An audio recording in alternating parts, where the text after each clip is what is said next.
Hi guys, welcome to play sports Tamil channel. இன்னைக்கு என்ன பார்க்க போறோம் அப்படின்னா, Mumbai Indians versus Gujarat Titans match review தான் பார்க்க போறோம். இன்னைக்கு மும்பை இந்தியன்ஸ்ல 3 சேஞ்ச் பண்ணாங்க. ஓப்பனிங்ல டேனிஷ் மேல்வார், கிறிஸ் பகத், அதுக்கப்புறம் சாண்ட்னரையும் திருப்பி உள்ளார எடுத்துட்டு வந்தாங்க. டாஸ் வின் பண்ண Gujarat Titans choose to bowl அப்படின்னு சொன்னாங்க.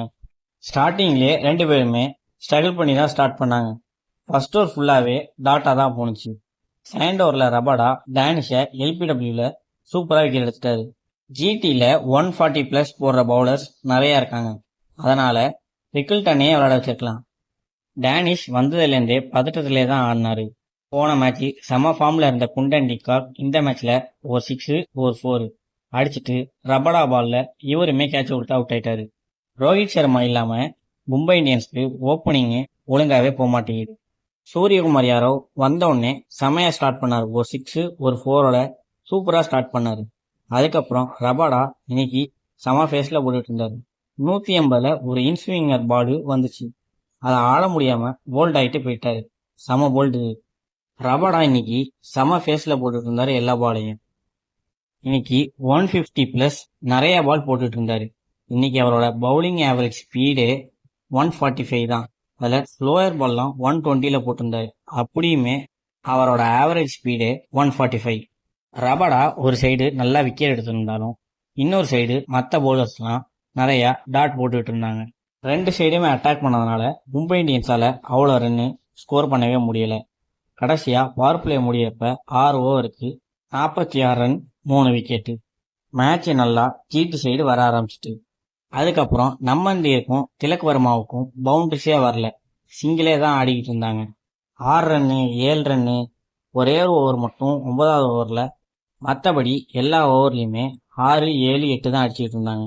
இன்னைக்கு எல்லா பவுலர்ஸுமே ஜிடிக்கு சப்போர்ட் பண்ணிக்கிட்டு இருந்தாங்க.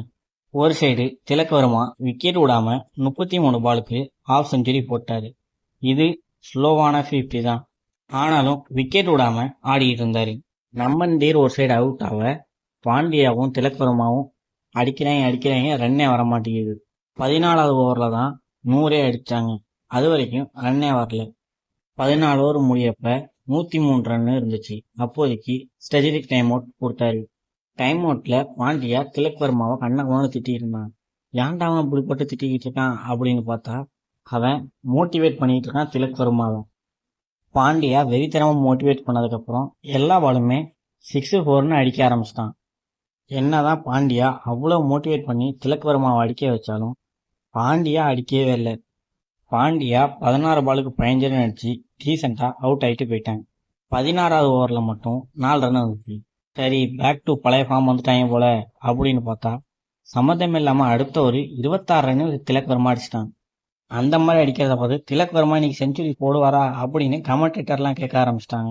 19வது ஓவர் சிராஜ் 2 4 கொடுத்தாலும் 10 ரன்ல ஸ்டாப் பண்ணி டீசெண்டாக பவுலிங் போட்டுட்டு போயிட்டாரு. அடுத்த ஓவர் 1 தான் இருக்கு. 20 அடிச்சாதான் அவன் செஞ்சுரி அடிக்க முடியும். அதனால அடிக்க மாட்டாரு அப்படின்னு சொல்லிட்டான். ஃபர்ஸ்ட் 2 பால்ல 6 4 அடிச்சதுக்கப்புறம் ஹோப் வந்துருச்சு, கண்டிப்பா இன்னைக்கு செஞ்சுரி அடிச்சிருவாரு அப்படின்னு. 3வது பால் ஸ்ட்ரைட்ல அடிச்ச பால் சிங்கிள் தான் போனுச்சு. டபுளுக்கு பார்த்தாங்க, ஆனா ஓட முடியல. அடுத்த பாலே ரூத்தர்ஃபோர்ட் சிங்கிள் தட்டி எண்டு மாற்றி கொடுத்துட்டாரு. 2 பாலுக்கு 10 அடிச்சா செஞ்சுரி. கடைசி 2 பாலும் 6 4 அடிச்சு செஞ்சுரி போட்டாரு. ஃபர்ஸ்ட் 50 33 பால்ல தான் அடிச்சாரு. அடுத்த 50 ஜஸ்ட் 12 பால்ல அடிச்சு அசால்ட்டா 100 ரன் அடிச்சு போயிட்டே இருந்தாரு. ரொம்ப நாள் ஃபார்ம் அவுட்ல இருந்த திலக் வர்மாக்கு இது சூப்பரான செஞ்சுரி. மும்பை இந்தியன்ஸ் 20 ஓவருக்கு 160 தான் அடிப்பாங்க அப்படின்ற இதுல 20 ஓவருக்கு 199 ரன் அடிச்சிட்டாங்க. 200 இருந்தா கொஞ்சம் பெரிய ஸ்கோர் அப்படின்னு தோணும். கரெக்டா 200 டார்கெட்னு வந்த ஜிடி ஃபர்ஸ்ட் பாலே சாய் சுதர்ஷன் கேட்ச் கொடுத்து அவுட் ஆயிட்டாரு. பும்ரா கடைசியான சீசன்ல ஃபர்ஸ்ட் விக்கெட் எடுத்துட்டாரு. அவரு விக்கெட் எடுக்காம இருந்தாரு, ஆனா எக்கனாமியா தான் போட்டுக்கிட்டு இருந்தாரு. போன மேட்ச் மட்டும்தான் ரன் அதிகமாக கொடுத்துருந்தாரு. அந்த ஓவர்ல பும்ரா 1 ரன் மட்டும் கொடுத்து சூப்பரா ஸ்டார்ட் பண்ணிட்டு போயிட்டாரு. அடுத்த ஓவர்லயே ஜாஸ் பட்லர் எல்பிடபிள்யூ ஆயிட்டு போயிட்டாரு. அவுட் கொடுத்துட்டாங்க. டிஆர்எஸ் எடுத்து அதையுமே பட்லர் வேஸ்ட் பண்ணிட்டு போயிட்டாரு. ஜாஸ் பட்லர் ஒரே ஒரு 4 மட்டும் அடிச்சு 6 பாலுக்கு 5 ரன்ல அவுட் ஆயிட்டு போயிட்டாரு. ஜிடிக்கு ஸ்கோரே வரல. அஸ்வினி குமார் நியூ பவுலர் போட வந்தார். அவரை டேக் ஆன் பண்ணலாம் அப்படின்னு அடிக்க போய் சுமன் கில்லும் அவுட் ஆகிட்டு போயிட்டாரு. 3 4 அடித்து 13 பாலுக்கு 14 ரன் அடித்தார். பவர் பிளே முடிகிறப்ப 6 ஓவருக்கு 45க்கு 3 விக்கெட் விட்டுருந்தாங்க. அதுக்கப்புறம் ரன்னே வரல அவங்களுக்கு. ரொம்ப கஷ்டப்பட்டாங்க ரன் வரத்துக்கு. எல்லா மேட்சுமே டாப் ஆர்டர் தான் ஆடிக்கிட்டு இருக்காங்க. மிடில் ஆர்டர் ஆடவே மாட்டேங்கிறாங்க. இன்னைக்காவது மிடில் ஆர்டர் ஆடி ஜெயிக்க வைப்பாங்க அப்படின்னு பார்த்தா மிடில் ஆர்டர் அவங்க அடித்த ரன்னு கூட அடிக்காம வரிசையாக அவுட் ஆகிட்டே இருந்தாங்க. ஜிடியில் ஹையஸ்ட் ஸ்கோரே இன்னைக்கு வாஷிங்டன் சுந்தர் தான்.